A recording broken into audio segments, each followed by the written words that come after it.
The kitchen light was the only one on in the house. It was almost midnight, and the rest of Fort Campbell had gone quiet. Renee Delaney sat at the kitchen table with a yellow notepad, a stack of envelopes, and a mug of tea that had gone cold an hour ago. She was circling a number on a phone bill, cross-referencing it with a handwritten chart she had made herself, when she heard the front door open. She did not jump. She did not rush to the hallway.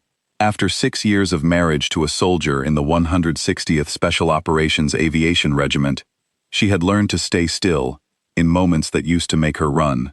She listened to the familiar weight of his boots on the wooden floor, the soft drag of a duffel bag, and then the pause that always came right before he appeared in a doorway. That pause was its own kind of language. She had learned to read it. Marcus Delaney stepped into the kitchen. He had been gone for 9 months. His face was leaner than she remembered, and there were new lines at the corners of his eyes. He was still in his travel clothes, his duffel still on his shoulder, and he was looking at the table. Not at her, at the table. She watched his eyes move across it.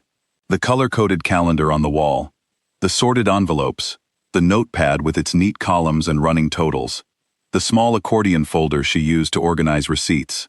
He looked at all of it the way a man looks at something he does not quite recognize, something that should be familiar, but somehow is not. He set the duffel down slowly. Renee stood up and walked to him. She put her arms around him, and he held her, tightly, the way he always did when he first came home, like he was reassuring himself she was real and solid and still there. She pressed her face against his shoulder and stayed there for a long moment. Then she stepped back and looked at him. "The kids are asleep," she said. "Amara made you a card. It is on the counter." He looked at the card, a folded piece of yellow construction paper with a crayon drawing of a helicopter on the front, and something moved across his face that he did not put into words. He set it down carefully. Then he looked at the table again. "You paid the car insurance," he said. "It was due in February. And the electric. Every month." He picked up the accordion folder and opened it. Inside, everything was labeled in her handwriting. Car, electric, internet, medical, school. His jaw was tight, but it was not anger. She knew the difference. "Who taught you to do this?" he asked. His voice was quiet, but direct, the voice he used when he wanted a straight answer. Renee tilted her head slightly. She looked at him the way she had learned to look at him over the years, with patience, with steadiness, with the full awareness of someone who had carried enormous weight alone and was not interested in pretending otherwise. She said, softly, "Night Stalkers finish every mission together." He stared at her. She did not explain it. She did not have to. She simply held his gaze and let the words sit between them. Marcus Delaney had served in the 160th Special Operations Aviation Regiment for 11 years. The regiment had a creed. Every soldier knew it cold. Night Stalkers don't quit. It was more than a phrase. It was a standard, a way of operating, a promise made to every mission and every teammate. Marcus had said it, lived it, breathed it on missions in places he could not name, to people he loved. He had never once heard it come out of his wife's mouth. He sat down at the kitchen table, not dramatically. His legs simply seemed to decide they had held him long enough. Renee sat down across from him. She folded her hands on the table and waited, because she had become very good at waiting. "I didn't teach you that," he said finally. "You did," she said. "You just did not know you were doing it." He was quiet for a long time. She let the silence breathe. Outside, a car passed on the street. The refrigerator hummed. Somewhere down the hall, one of the children shifted in their sleep, and the old house settled. "Tell me," he said. So she did. She told him about the February the car insurance came due, and she did not have his power of attorney updated correctly, and spent 2 days on the phone with 3 different offices, trying to get it resolved. She told him about the pipe under the bathroom sink that started leaking in April, how she watched 4 videos online before she understood what kind of fitting she needed, how she drove to the hardware store with Caleb on her hip and Amara holding her hand, and bought the part herself, and fixed it herself, because there was no one else to fix it. She told him about the night Amara woke up crying and said she dreamed that Daddy's helicopter fell out of the sky. She told him how she sat on the edge of Amara's bed for an hour, not lying, not dismissing, just talking to her 7-year-old daughter about how the people Daddy works with are the best at what they do, how they train for every single thing that could go wrong, how Daddy always comes home because that is what night stalkers do. She told him she did not know in that moment if she believed it fully, or if she was saying it for her own sake as much as Amara's, but she said it anyway, steadily, without her voice breaking, because that was the mission in front of her, and she was going to finish it. She told him about the parent-teacher conference in November, the one where Amara's teacher said Amara was showing signs of anxiety, mild, nothing alarming, but present. She told him she sat in that small plastic chair across from the teacher and took notes on her phone and asked every question she could think of, and on the drive home, she cried in the car with the radio off, and then she stopped at a stoplight and took a breath and decided she was going to handle it. She found a school counselor. She made the appointment. She followed up. She told Amara what it was for in simple, honest words. She made it something manageable, instead of something frightening, because that was also a mission, and she was also not going to quit. Marcus listened to all of it without interrupting.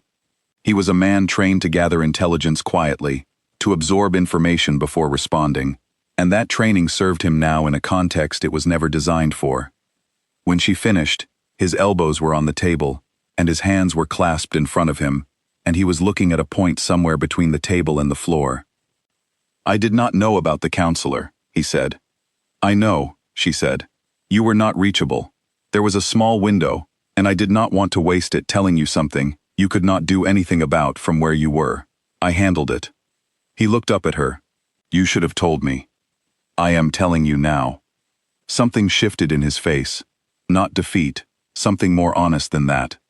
"I came home," he said slowly, "and everything was running. Everything. The kids were fine. The house was fine. The bills were done. And I did not know how to feel about that." Renee nodded. She had expected this. She had given it thought many times in the months before he came home, imagining this exact conversation. "I know," she said again. "You felt like there was nothing left for you to do." He breathed out through his nose. "Something like that." "Marcus," she said, and her voice was gentle but completely clear. "You are not a tool I keep around for when things break. You are my husband. You are their father. The mission here was never to need you for the logistics. It was to keep this family in one piece until you came back. And I did that. I did it because of everything you ever showed me about not stopping, not quitting, not walking away from something because it got hard. That is all I did. I just did your version of it here." He was quiet for a very long time. Then he said, "I did not think of it that way." "I know," she said, for the third time, and then she smiled, small and tired and real. "You never do." He reached across the table and took her hand. His palm was rough and warm and familiar, and she closed her fingers around it without thinking. "What was the hardest one?" he asked. "The hardest night?" She thought about it honestly. "The night I got the call that there had been an incident, and they could not tell me more than that. I sat in that chair," she pointed to the armchair in the living room doorway, "for 4 hours. I did not move. I just sat there and waited for more information. The kids were asleep. The house was completely quiet, and I did not know." He said nothing. "It turned out to be a mechanical issue," she said. "Nobody was hurt, they told me the next morning, but those 4 hours were the longest of my life." She paused. "And I did not fall apart. I wanted to, but I kept thinking, if he is out there right now finishing his mission, I am not going to fall apart in this chair, so I just waited. And when morning came, I made breakfast, and I got the kids ready for school, and I kept going." Marcus looked at his wife across the table. In 11 years of service, he had seen courage in many forms. He had seen it in men who ran toward things that should have turned them around. He had seen it in teammates who performed at the highest level when the cost of failure was total. He had never, until this moment, fully understood that he had come home to it every single time, waiting for him in a house on a street in Kentucky, running on no backup and no reinforcement, and no promise of when he would return. "I am sorry," he said, "for not seeing it." She shook her head. "You do not have to be sorry. You had to be where you were. That was your mission. I just need you to see it now." "I see it," he said. And he meant it. The next morning, Marcus woke up before anyone else and made breakfast. He made Amara's eggs the way she liked them, folded, not scrambled. A detail he had learned from a voicemail Renee left him the previous spring that he had listened to 17 times in a comms blackout period, just to hear her voice. He made Caleb's toast without the crusts, because Renee had once sent him a text that said Caleb had decided crusts were unacceptable, and that was apparently final. He poured 2 mugs of coffee and left one on Renee's side of the table. When Amara came down and saw him at the stove, she stopped in the doorway, exactly the way he had stopped in the kitchen doorway the night before. Then she ran to him and he picked her up, and she put both arms around his neck and said, into his shoulder, "You came home again." "I always come home," he said. "Mom says that," Amara told him. She pulled back and looked at him with serious eyes. "She says night stalkers always finish."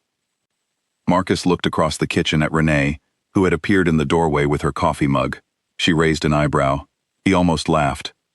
"Your mom is right," he said. "She usually is." The reintegration was not without its hard days. There were mornings when the adjustment felt clumsy, and afternoons when old patterns pushed against new understanding. There were moments when Marcus defaulted to directing instead of partnering, and moments when Renee struggled to share a load she had gotten so used to carrying alone. It took time, and honesty, and the willingness to say out loud the things that were easier to leave quiet. But there was also a night, about 3 weeks after he came home, when the kids were asleep, and the house was quiet, and the two of them were sitting on the back porch steps under a clear sky. He had his arm around her shoulders, and she was leaning into him, and he said, without preamble, "I want to hear about every hard night, not to feel guilty, just to know." She turned and looked at him. "That is a lot of nights." "I have time," he said. She looked back at the sky. "Okay," she said, "then I will tell you." She started with the pipe under the sink, because that was the first moment she understood that there was no version of the next 9 months where she was going to wait for someone else to fix things. She described standing in the hardware store with a picture she had taken of the broken fitting on her phone, asking a stranger in a red vest to help her find the right part, driving home with both kids singing in the back seat, kneeling on the bathroom floor with a wrench, turning it until the water stopped. It had taken her 45 minutes. It was the first thing she had ever fixed entirely on her own. She had stood up, turned the faucet on and off 3 times to be sure, and then stood in the bathroom doorway for a moment before she said, quietly, to no one at all, "Okay, I can do this." Marcus listened to every word. He did not offer to have fixed it differently. He did not point out a faster method. He simply listened, and when she finished, he said, "That is one of the most impressive things I have ever heard." She laughed, a real laugh, the first full one he had heard since coming home. "It is a pipe fitting, Marcus." "It is not about the pipe," he said. She was quiet for a moment, then she rested her head on his shoulder. "No," she said, "I suppose it is not." Above them, the stars were sharp and close, the way they always are, when the air is clear, and there is no rush to go anywhere. They sat there together for a long time, 2 people who had each, in their own way, spent years finishing missions in the dark, now finally sitting in the same patch of quiet at the same time. The house behind them was still, the kids were asleep, the bills were paid. The pipe under the sink had not leaked in 9 months. The mission was not over. It was never fully over, but tonight, for the first time in a long time, they were doing it at the same table, in the same light, together. That was enough. That was everything.